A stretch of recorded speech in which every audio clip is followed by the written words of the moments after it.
Uhum. Bom, então, pessoal, olha só. A, a Carolina fez uma pergunta, e como ela está na sala, eu acho que eu assim, sugeri que ela fizesse a pergunta na sala, porque pode ser também útil para outras pessoas, porque a pergunta dela é relevante. Tá? Então, Carolina, por favor, você poderia... Eu vou ser bem breve, tá, aqui, porque eu tenho uma outra pausa com o grupo, né? Que é um outro grupo que eu estou dando uma assistência. Hoje é quinta-feira, e normalmente na quinta-feira, quando eu termino aqui, eu entro numa outra sala com eles, tá? Posso perguntar? Então, vamos lá. Carolina, por favor, fale a sua pergunta. Bom dia, gente, para quem não deu bom dia. Então, a pergunta se existe alguma outra, por exemplo, se existe somente a forma de entoar os santos nomes para se chegar à autorrealização da alma, ou se porventura uma pessoa que ela não tem acesso a esse tipo de conhecimento, uma pessoa que, por ser humilde, não tem acesso a esse conhecimento, mas tem ética, moral e, além disso, é uma pessoa que materna tudo à sua volta e é uma pessoa que tem amor no coração. E essa pessoa ela consegue chegar à autorrealização, ou somente ela muda de fase, né? No caso, ela evolui para uma fase melhor, quando ela voltar a ser encarnada, no caso, voltar a fazer uma outra personagem, ou ela consegue transcender a matéria assim, ou somente com santos nomes? Foi essa a pergunta. Muito bem. É uma pergunta relevante, né? Veja bem, olha só. O universo, ele é extenso, né? A imensidão do universo, as dimensões de imensidão do universo, uma das funções das distâncias universais é justamente ter espaço suficiente para produzir várias salas terapêuticas, vamos colocar assim, né? Então, o nível de conhecimento védico é uma espécie de pós-graduação. Infelizmente, isso não é arrogância, não, tá? Não estou, assim, colocando como arrogância, não. É simplesmente uma observação.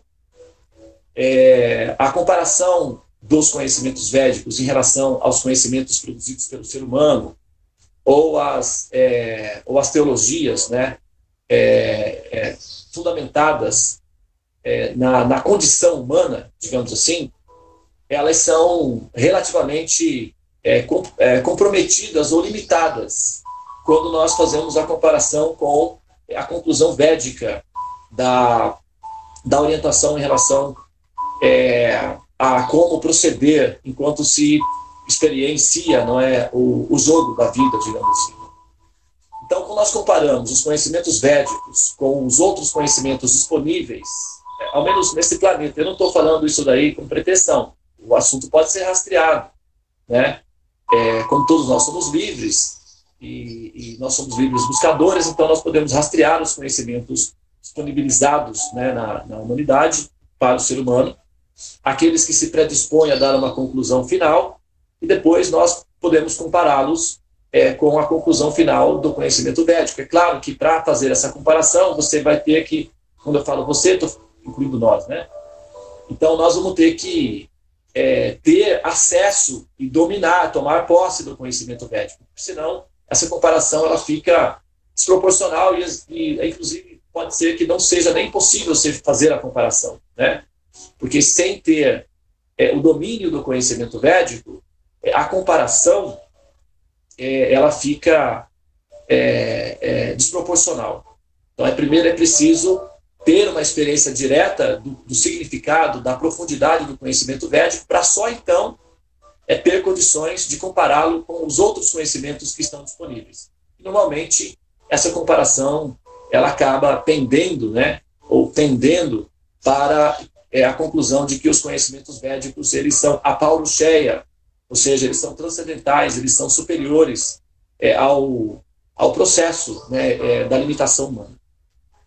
E em relação às teologias que procuram impulsionar o chamado humano para uma fase superior, ainda assim essas teologias elas tendem a demonstrar os seus limites, justamente porque elas estão lidando com um grupo, de certa forma, limitado.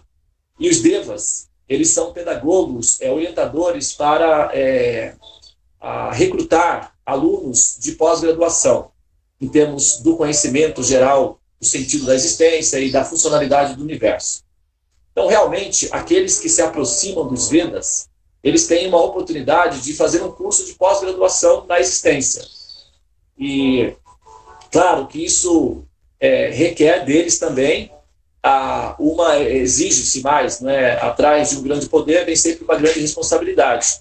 Por isso que esse conhecimento védico, por exemplo, por ele ser de um nível de difícil acesso, os alunos que estão presos, por exemplo, ao condicionamento, né, ao tóxico produzido pelo êxtase do sono, por exemplo, não conseguem baixar os drivers, porque o sono é uma espécie de vírus que ocupa muito espaço na memória RAM, fica muito pesado, então a pessoa não consegue baixar os drivers porque não tem espaço na memória. E aí não consegue assimilar o conhecimento. Então é um nível difícil, não é para todo mundo realmente.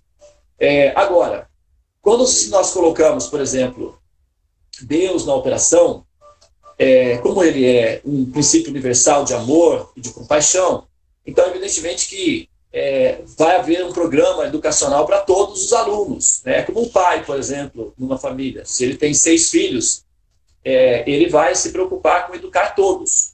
Agora, tem alguns que têm uma aptidão maior aos estudos, tem outros que não, então ele vai ter processo de educação para todos, ele vai mandar todo mundo para a escola.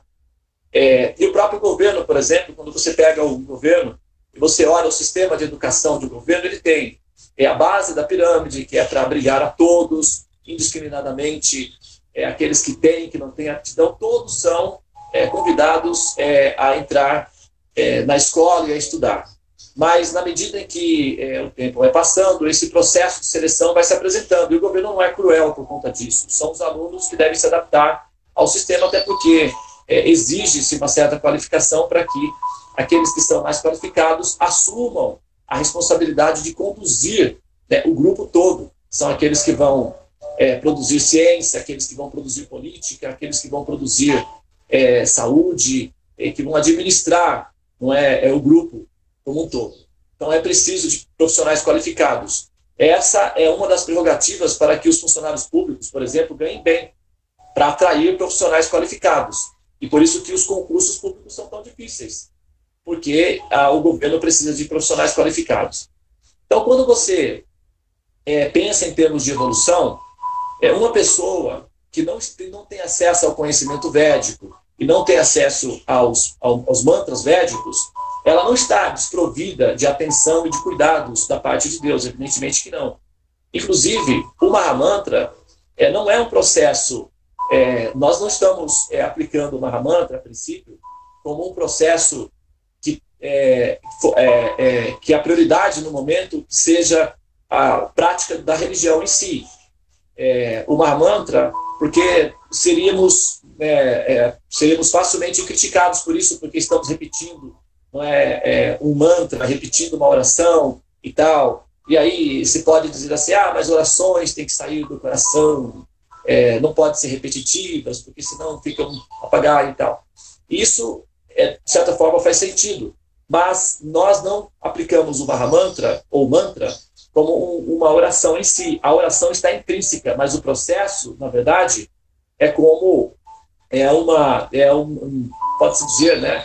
É um treinamento mental mesmo de colocar as senhas no lugar certo. O Mahamantra em si ele já tem a tecnologia para funcionar automaticamente. Nós só precisamos colocar as senhas na posição certa. Isso é profissional. A questão da religião já está intrínseco. Agora, como os seres humanos são carentes e eles são vulneráveis, a religião é importante por causa que eles são emocionalmente motivados. Então, os sistemas de religião abraçam as pessoas do ponto de vista emocional. Isso é favorável, sim. Mas, para aqueles que não conseguem se autopressionarem para fazer investigações no nível em que isso exige realmente uma pressão do sistema neurológico e do processador. E aí, claro, você precisa de religião, né, emoção, para ocupar todos em terapia de evolução.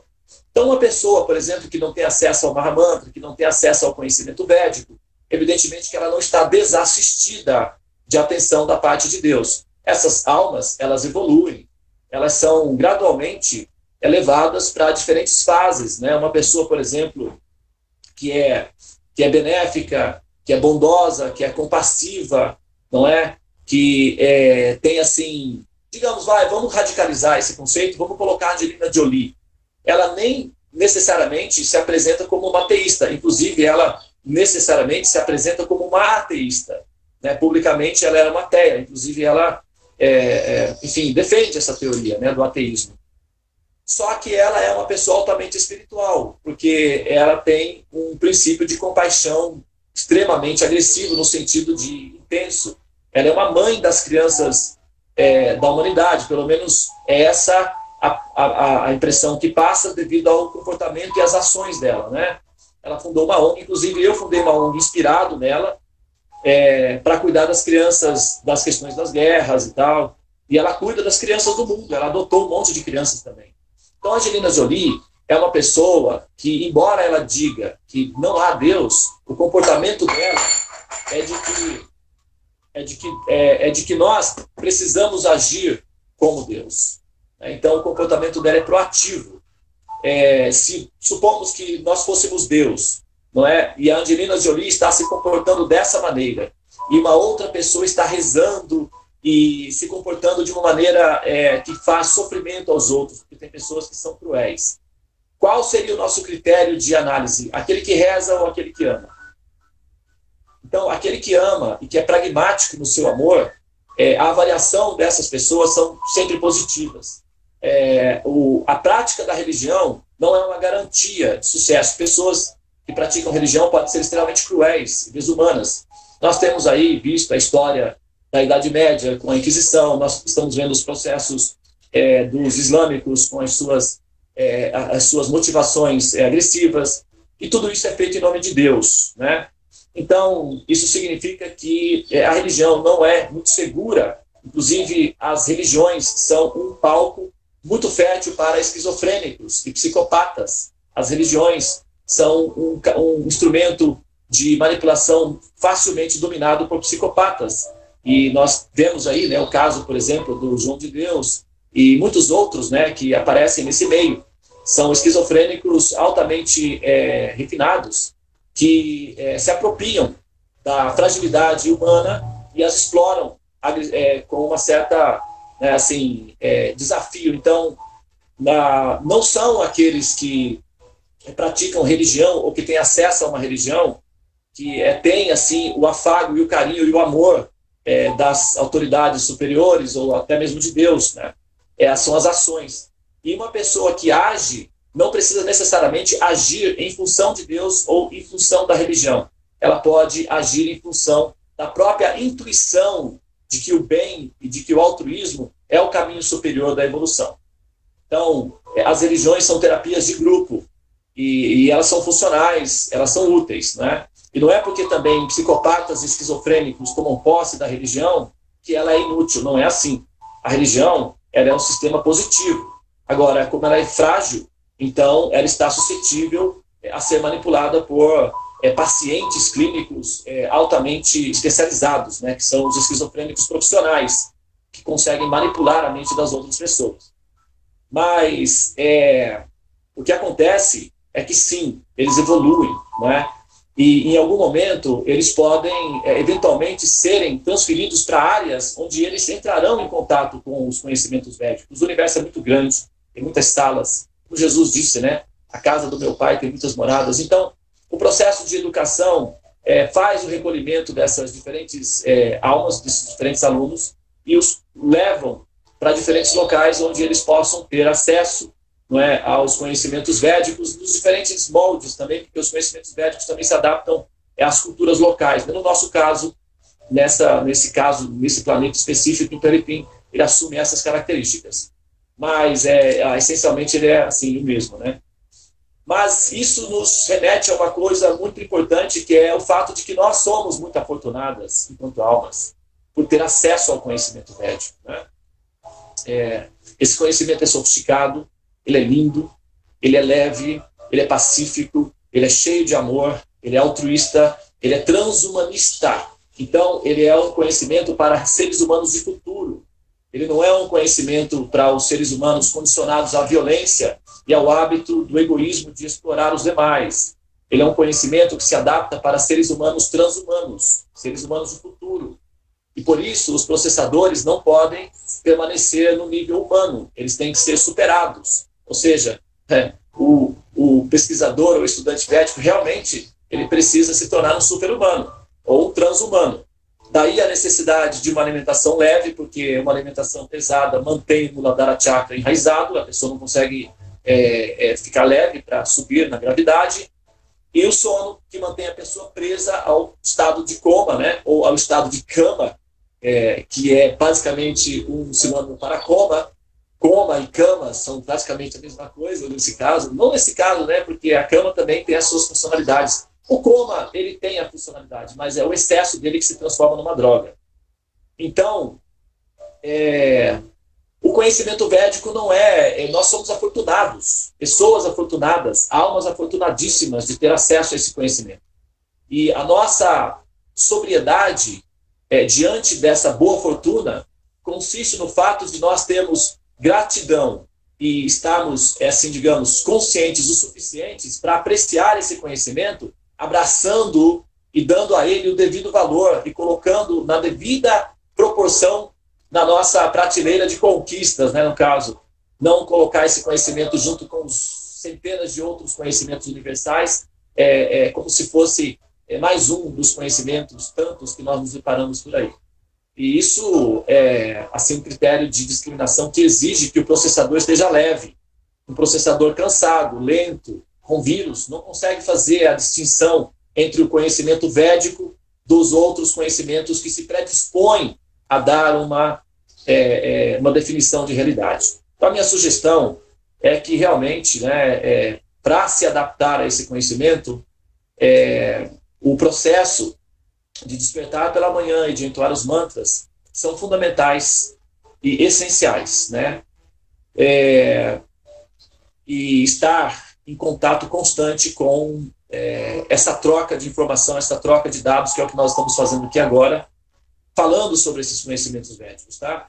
E isso não está no escopo da arrogância, da pretensão, do pedantismo. Isso são observações. Por exemplo, se eu olho para mim, para o meu corpo, e digo que eu sou perfeito, que eu sou normal, no sentido da estrutura simétrica do corpo, eu tenho 2 braços, tenho 2 olhos, tudo está funcionando bem. E se eu observo uma pessoa que está num leito no hospital, que teve uma perna amputada por um acidente, eu posso ver claramente que a minha situação é mais favorável. Isso não é arrogância da minha parte, isso é simplesmente uma observação. Lógico que isso não faz de mim, não me dá direito de ser, de humilhar a pessoa, não é? Eu preciso ter compaixão, empatia pelo sofrimento dela, evidentemente, mas não é possível que eu me compare no mesmo nível, evidentemente que não. Discriminação também significa autorrealização, entende?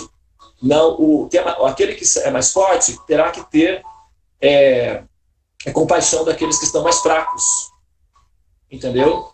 E aqueles que têm acesso ao conhecimento védico, com o tempo, conseguem perceber claramente que a situação é uma situação mais favorável em termos de autorrealização.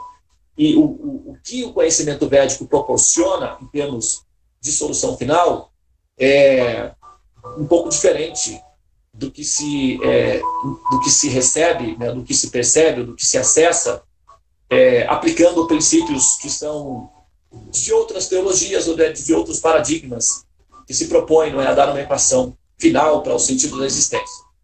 Então, basicamente é isso, tá? Todos estão evoluindo, todos estão sendo devidamente administrados, mas os alunos que rastreiam e investigam os conhecimentos védicos, esses estão sendo treinados para uma posição que raramente se alcança. Por isso que não somos muitos, né? Não somos poucos. E mesmo entre nós, tem aqueles que ficam por um pouco e depois não conseguem permanecer no ritmo e acabam se acomodando de alguma forma, em algum nível. Não são todos que conseguirão realmente chegar até o ponto de entender esse conhecimento. Ele é encantador, então ele encanta a todos, mas realmente não são todos que conseguem manter o ritmo do processo de aprendizagem, porque ele é muito exigente. Né? E como eu estou representando os mestres e os sábios entre vocês, então a minha posição é de também ser exigente, né? De não deixar o padrão que nos permitiria assimilar o conhecimento cair. Então, a minha conivência com o sono, com o descompromisso com os sábios diante desse conhecimento, é a minha falha perante as minhas autoridades, né? E isso, depois, a minha avaliação vai ser negativa e eu não acho que isso seja muito proativo da minha parte. Por isso, eu prefiro ser um pouco exigente e até, quem sabe, talvez, em algum momento, um pouco antipático, mais cumprir a minha missão do que ser um amiguinho querido e vocês terem que retornar nas formas de carbono, perdendo a chance de serem liberados. Então, é mais ou menos isso.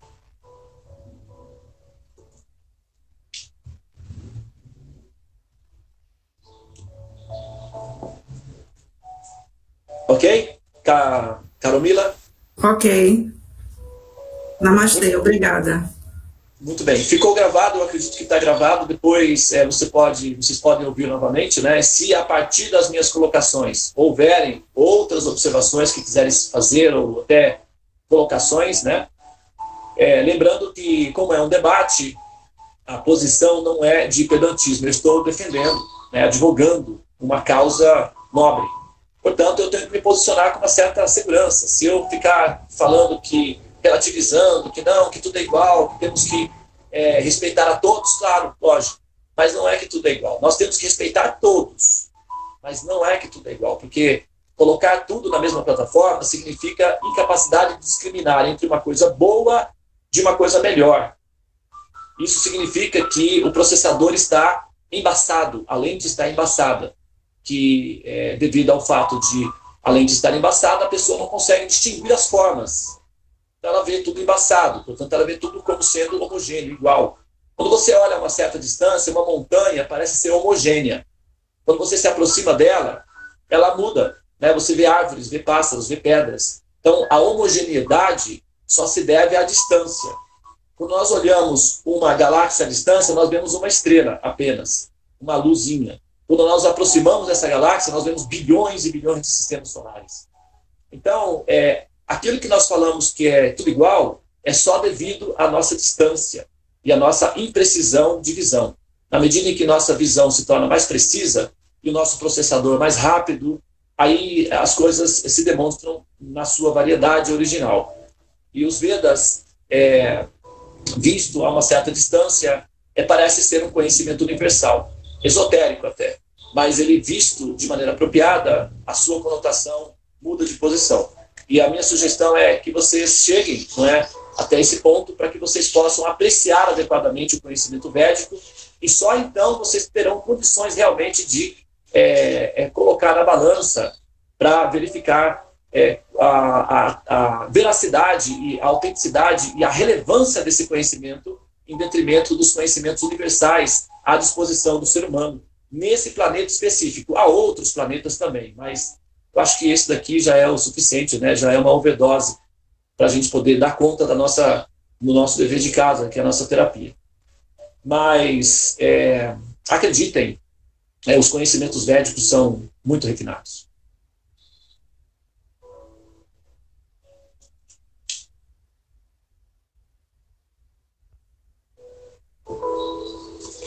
Bom, pessoal, então eu vou pedir para vocês permissão para me retirar, tá bem? Amanhã, então, eu comento o vídeo, porque não vai dar tempo de fazer hoje. O vídeo é extremamente interessante. Eu sugiro que a Tulasi redistribua individualmente, para cada uma das pessoas individualmente, o vídeo que você passou da reportagem no jornal, para que eles possam ter a oportunidade de assisti-lo, para que eles entendam o que eu vou falar amanhã. Tá bom, Dilson? Tulaci. Muito bem, pessoal. Eu estou lembrando aqui de uma pergunta que eu fiz no estudo do Bhagavad Gita, sobre a questão da evolução. Aí falando do amor puro, né, que tem pessoas que têm compaixão ao extremo de cuidar do próximo o tempo todo, enquanto a felicidade é nisso. Você responde essa questão, talvez até complemente também o que você está respondendo hoje para Carolmila. Buscar o vídeo. Isso, libera, direciona o vídeo, deixa disponível para eles, caso eles queiram verificar. Ok. Tá bom, querida? Amanhã também, me lembre, Tulaci, eu vou explicar a mudança do seu nome para o grupo, tá? Porque eu estou te chamando de Tulaci, eles devem estar me achando estranho. Então, amanhã a gente fala sobre esse assunto, tá bom, querida?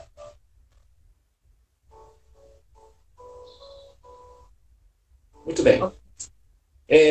Então, eu vou pedir que vocês, por favor, podem ficar à vontade para deixar a sala. Muito obrigado pela atenção de vocês, pelo carinho, pelo amor, por compartilhar conosco, né, a sua boa energia. Por favor, permaneçam na sala. A Luciana Diniz, a Joana e o Guilherme.